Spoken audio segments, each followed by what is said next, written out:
there's an American scholar who'd come to Japan. His name is Professor Jeffrey Sachs. And 4 days ago. Oh, excellent. Right. Oh, I sent him the paper actually recently saying, hey, do you remember this? And so people were telling me in Japan, oh, there's this American and his collaborator, I think Peter Boone, they had written a post. There's a link between land prices and they were at MITI, the Ministry of International Trade and Industry, slightly renamed it now. It was a famous ministry supporting the economy and trade. And go there, it's pre-internet. So they will have the physical discussion paper that we had, Professor Sachs, okay, and that was the paper. So I went back to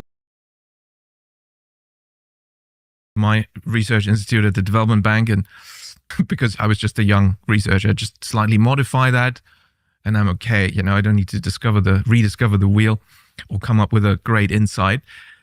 But then I came to that sort of main part and conclusion, and therefore we conclude there is no link between real estate and capital flows.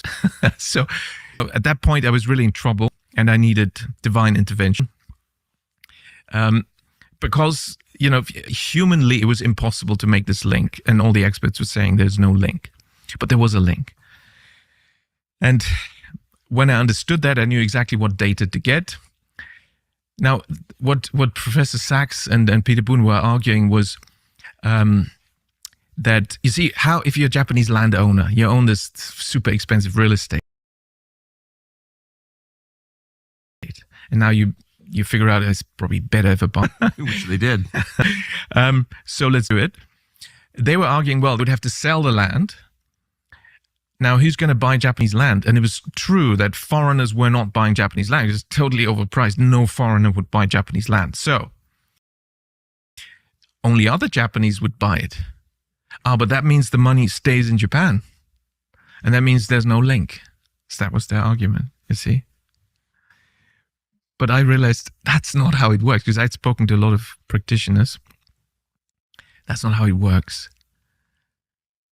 And the solution is, and it's the solution to many other puzzles in economics, and to essentially almost all the big puzzles, and there's many in macroeconomics. Macroeconomics has not been successful for 200 years. I've noticed. Yeah, exactly. It's been a failure for 200 years, no progress.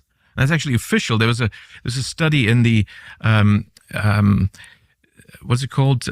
Journal of Economic Perspectives, which is, it's quite a highly ranked journal, in 2019 by two Stanford University professors about progress in economics. And they mention that economics for at least a century. Okay. And why is that? So the solution to all this and why economics has made no progress is bank credit. Now, bank credit, and actually you should say fully bank credit creation. This is a concept that's been a taboo or a secret in economics. Banking had been frozen out of economics for a long time. There's no banks in economic models and theories. And that's, of course, also why they don't work. Because in reality, if you ask some ordinary people in the business district of any town, they will tell you, they will mention banks. Yes. But ask an economist, an academic research economist, and they will not mention banks. Well, ask any person. Who do you owe money to? The bank. Some version of a bank. Exactly. Yes. Well, the reason is that the economists follow this theory that banks are just financial intermediaries. They just, gather deposits here, do their analysis, credit analysis, risk assessment.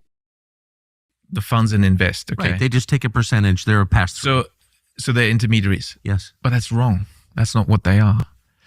It's one theory of banking, and it's still the one that's still dominant. In all the textbooks and the leading journals, they still use that. But actually, if you look into it, you realize there's three theories of banking. A second theory, slightly older, that was dominant until the 1960s, so-called fractional reserve theory. And you may have heard this fractional reserve banking. What is that? Well, this theory says this part is similar. Each bank is a financial intermediary. It just collects deposits and then does the analysis, lends out the money. But in aggregate, as banks interact, there's money creation. That's where students' ears should have pricked up. Money creation. They even talk about a money multiplier. What? That's the second theory. Now there's a third theory.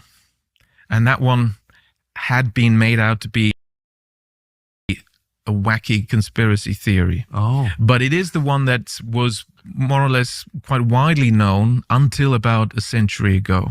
Mm. And that's the credit creation theory of banking. And this one says banks are not financial intermediaries. Power that no other player in the economy has. And that is the power to create money. And actually that theory had been called all sorts of names like, this is kooky people and, cranks. Keynes said in his general theory, or it was the treatise on money, these are the cranks who talk about this banks creating money. I think the average person believes the ability to create money is reserved for governments alone. That's absolutely correct. In fact, I did a survey with my students in Frankfurt in 2011. My audience was getting larger when I was teaching at Goethe University Frankfurt. I was only sort of for a few years substitute professor, optional courses. So the first one was only 50 students, but next one was already 150. In the end, it was 450. Everyone was there, also from politics and law. And so I thought, this is a great audience. Listen, guys, let's use these numbers. Let's do a survey. So I sent them out, because if you've got so many people, then if everyone does 10 questionnaires, you're talking big numbers. So we did a survey of Central Frankfurt. And one of the questions asked was just this question. Who do you think creates and allocates the majority of the money supply in the economy? And to make it easier, here's the government, the central bank, the financial markets, the banks, and so on, savings, people through their savings, which is another economic theory. So, and the answer was, just as you said, and you spoke the facts, 84% responded either the government or the central bank are the ones that create and allocate the majority of the money supply. Because that's common sense. It's something very important that clearly affects everything and everyone. It should be in the hands of the government. It's what people feel. But it's not true. That's not how it works. And which one is correct? Well, what's the scientific thing to do? Is to do an empirical test. That's what a scientist would do. But it turns out I was the first to do an empirical test of the three theories of banking. Empiricism and economics? I didn't know that happened. Exactly. You ran experiments and replicated them? I thought that was... Exactly. Remember in 2020 when CNN told you the George Floyd riots were mostly peaceful, even as flames rose in the background? It was ridiculous, but it was also a metaphor for the way our leaders run this country. They're constantly telling you, everything is fine. Everything is fine. Don't worry. Control. Nothing to see here. Move along. And obey. No going away. Supply main fragile. It does feel like some kind of global conflict anytime. So the question is, if things went south tomorrow, would you be ready? Well, if you'd be ready, you need Ammo Squared. Ammo Squared is the only service that lets you build an ammunition stockpile autopilot. You pick the calibers you want, how much you want to save every month, then they'll ship it to you, or they'll store it for you and ship it when you say so. You get 24/7 access to manage the whole thing. So people in charge, don't let CNN lull you into a fake control of your life. Protect your family. Go to ammosquared.com. Well, you can do empirical tests. The replication is dated, whether you can always replicate it, but certainly you can do tests, and we can certainly control for certain things. And that's what it did. And I thought it's crazy that, you had for over a century this debate out. Let's just test whether the theories is in line with the data, and which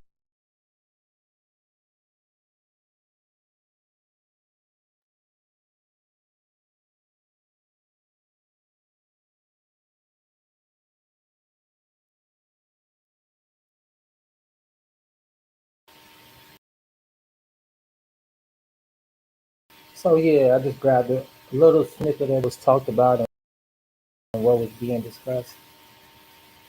New to this situation, which is kind of like a podcast. Yeah, it's a podcast, and these are people who work with the government, different forms of government, different agencies, just exposing the corruption. If you're an American, or it basically just exposes what our officials, what our people is doing behind our back with this whole financial system in a way to break free from it. It's pretty interesting, and nevertheless to find out, some things that we may know already, and some things that we may not know. But at the end of the day, it's important the things that our leaders are doing that's affecting us in a positive and or a negative way. It's kind of shocking to me, honestly, to hear some of these things. It's not really like rocket science, because I believe like everybody is playing their part as far as making money and stuff. I talked about Nancy Pelosi the other day, somebody who works for the government, and how they using their insights to capitalize, which I don't feel like is the wrong thing. You got to take care of yourself in position. People,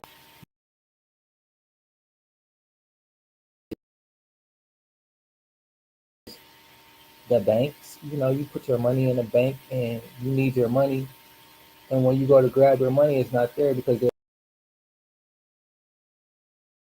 doing all these behind the scenes things that you're not aware of.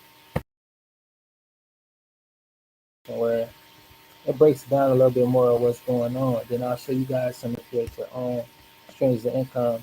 So if anything ever was to happen with these banks, which are such on, but nevertheless, I'm gonna share my screen with you guys. You can check it out, and then we'll get into it with my cryptocurrency, the Tay token. So that's still in the making, and I'm just waiting currently on some approvals. My Gecko coin wasn't approved because of my contract is still waiting on approval. And all this app that I share with you all is called Bitcoin. Bitcoin.com is my interface, but it's yellow and black. This is sort of really can't see. Hold on. Okay. Yeah. So it's where we at with it? It's this little green app right here, the Bitcoin app, and on there, he's doing something similar to what I'm doing, but he's in a further along. He's further along the process, and I was talking about the it's called a hash. A lot of this stuff I'm learning, and for me reading these articles, it's starting to make more sense to me because going through the process, I'm starting to see exactly what they did. Not saying that I'm trying to copy them or be like them, but I have similar dreams and aspirations. And just learning this cryptocurrency stuff, how to create your own cryptos. You got to create the contracts, the product. With that app I was just showing y'all, it's called Bitcoin.com wallet, Bitcoin wallet, and it looks like black and yellow or whatever. I'm logged in, and what they showing right now is like the free little cryptos that I got that you'll see on my story if you wanna go check out my story. They in fractions. This is what I got from them. This is what that's showing. Um, inside my wallet, but nevertheless, what I was trying to show you was these articles they was talking about with Trump and these. So that's what kind of led me to this video here today about the banks and stuff like that. And then these people that are playing these games with the money and the way that they're trying to change up the finance stuff like that. How these countries affect each other, affects us, and the way that we consume products and our services.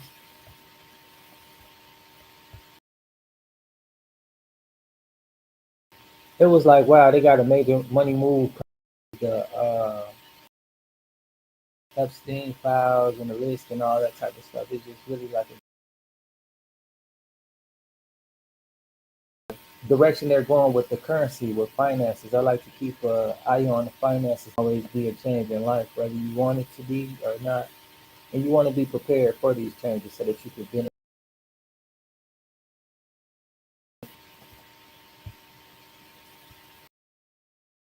I think I'm at the wrong. Yeah, here you go. Break down the way that you can capitalize off of these changes in life and with the financial system.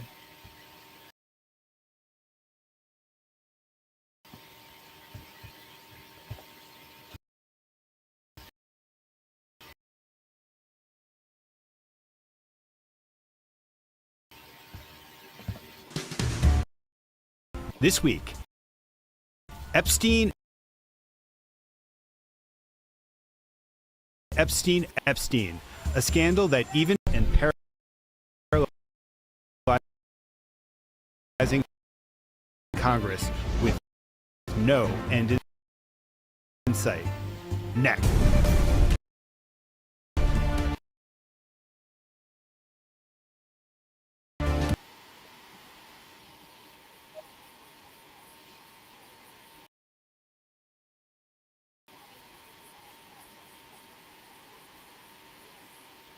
So you kind of wonder, like, what's going on my screen? Hold on real quick.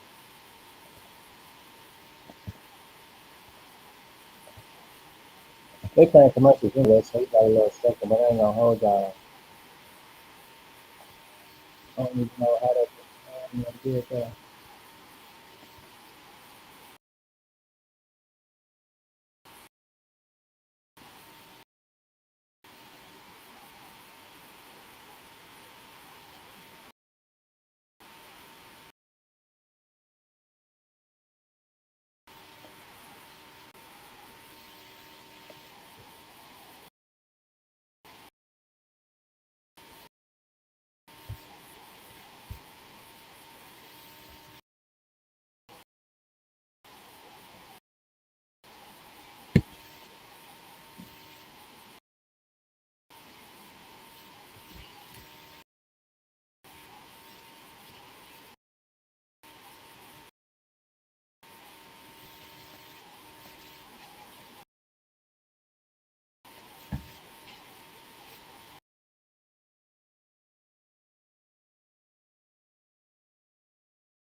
Several Trump.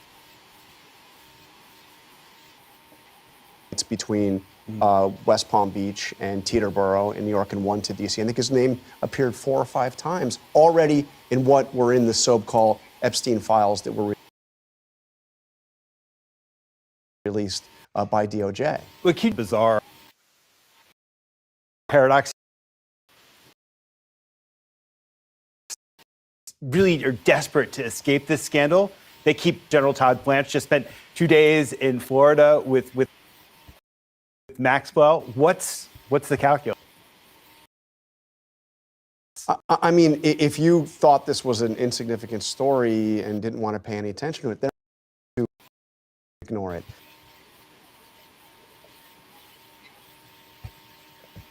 Yeah, I had that short. It was like a lot of, I don't even know, you know what I'm saying? It's still wild, man. It's what it is. I know you know what's up with that. But I'm gonna end this with some positive notes. Today is August the 3rd.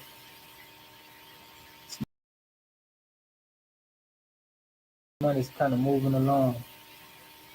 But never YouTube, baby, you know, working on my YouTube and all these other platforms. I'll be on here to be active a little bit. Let y'all know what's going on with Team Andy. And also to be an opportunity to join my. But other than that, like shit, you know, I gotta do what I gotta do. And it's moving forward. Life is constant motion. Anything that's not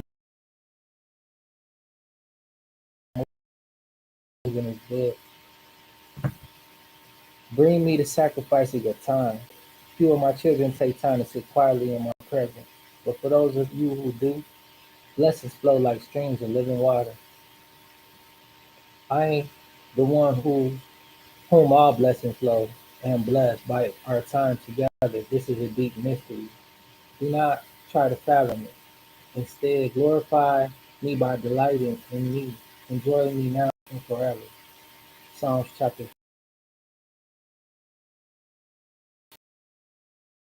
1 verses 26. Chapter 21 verse 6. Right here. My camera a little, well, it's not straight. This is me a little crooked, I guess. I don't know. I'm about to upgrade all my shit, though. I done had this for a little long enough. Still learning how to use it, but it's like, you know, it's just everything. Like, I'm just doing what I gotta do. Like, sometimes this shit work with me or something, but it's just bear with it and see what happened with the shit.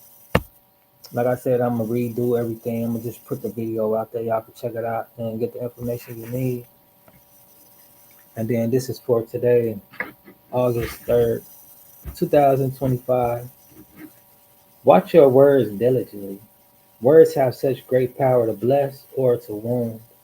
When you speak carelessly or negatively, you damage others as well as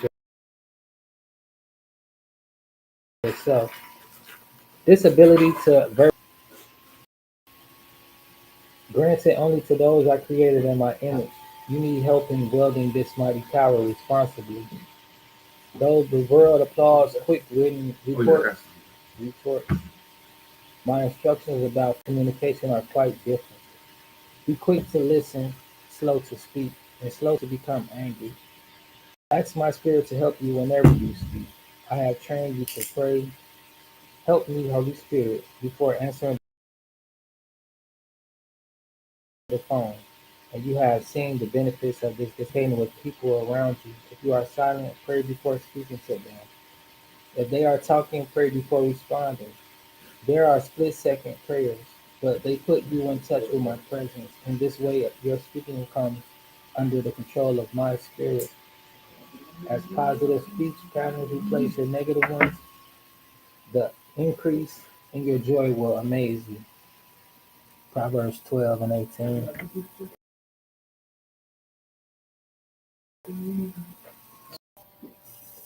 Look, there it is. Y'all can see that. Some of my notes at the bottom. It's a mini little book that I got from a friend that I still have. Whether she wanted me to have it or not, I have it.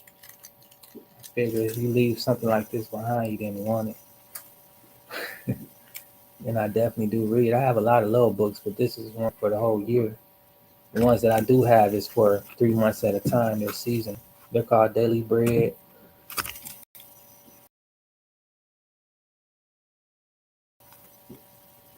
They're pretty dope. Just give them away for free. I'm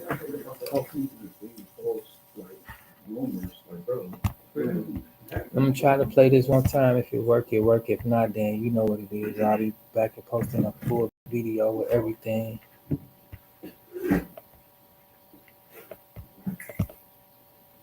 Oh yeah, that's a good name.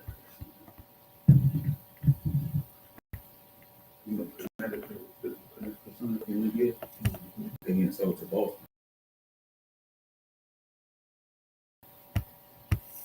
I'm not sure. Yeah, and I ain't know the movie. I've seen it last month. And then you're gonna do all the fancy things to find the truth.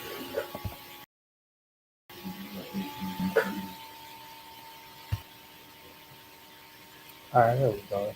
Back on topic. So I'm gonna run this back. Well, not this one. Oh yeah.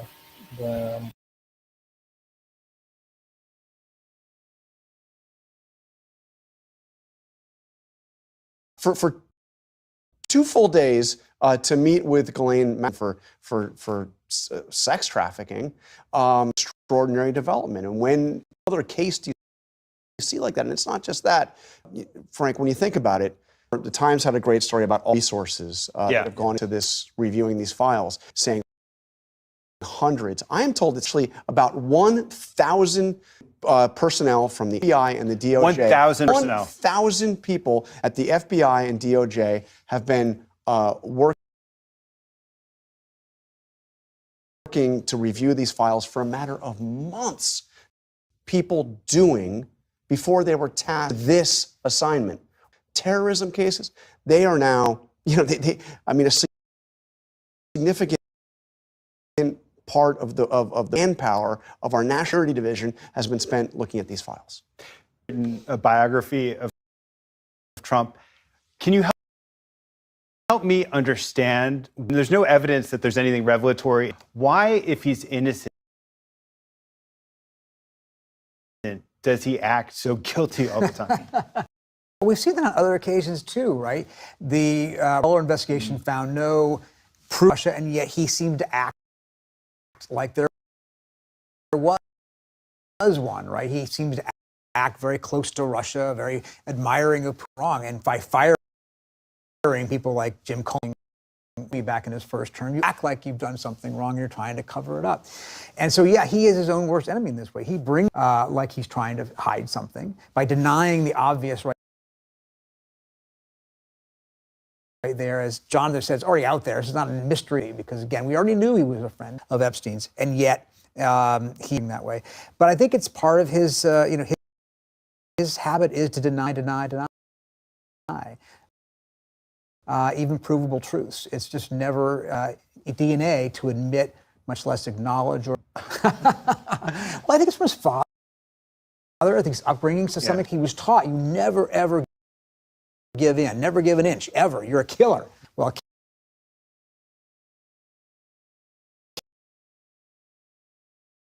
doesn't give in. It doesn't apologize. That he made a mistake in being friends with Jeffrey. About this scandal, and I want to quote from it.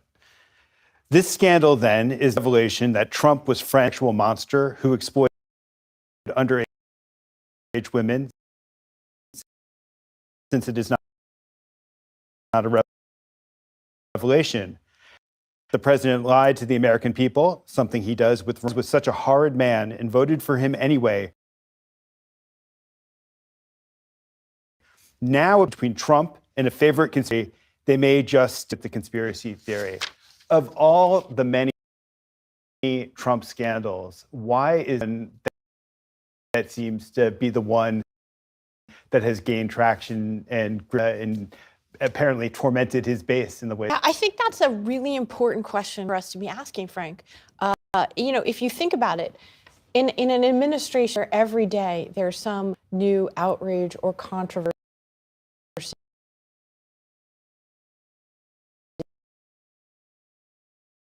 where you could argue that the scandals get to the core of who we are as a country, right? I mean, we're talking about the monetization, court orders, hacking individual judges. I mean, the list can go on and on and on. So what is in this becoming a scandal, so many other things haven't? I mean, just to be totally frank, I would rather be talking else than this. Okay, we were talking about convicted sexual offender who has been dead for 6 years. Prosecuted, sent to jail. We're talking about spending 2 days of his valuable time going to interview the also convicted accomplice of that long dead sexual offender, right? So on some level, it's a perversion of our politics that we are talking about this, and it reflects, of course, very poorly on the man in the White House who was friends with such a person. But I just think it tells us something about the nature of Trump's alliance with the MAGA movement, that he's both a leader but unleashed so many lies, conspiracy theories, diversions, untruths, and that this particular one, at least for now, to even do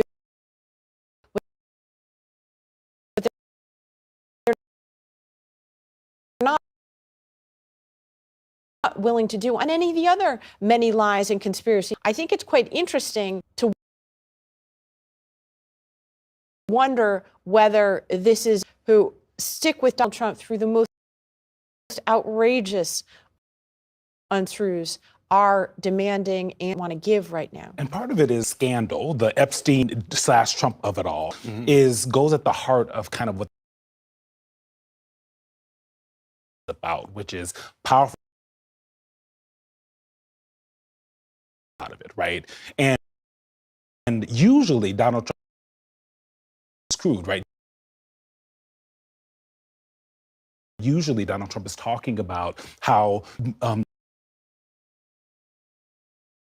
these interests in Washington, D.C., and you're seeing Donald Trump being one of the people doing the defending and the protecting of the powerful people, and him being one of the powerful people themselves. That's why I think he can't shake it. Because they love a conspiracy. When you talk to people, the pedophile ring. But let's be clear here that, we act as though these poor people were misled and now they're shocked. They've known that for years, okay? Exactly. How many times have, we inflicted upon images of Donald Trump and Jeffrey, video of him,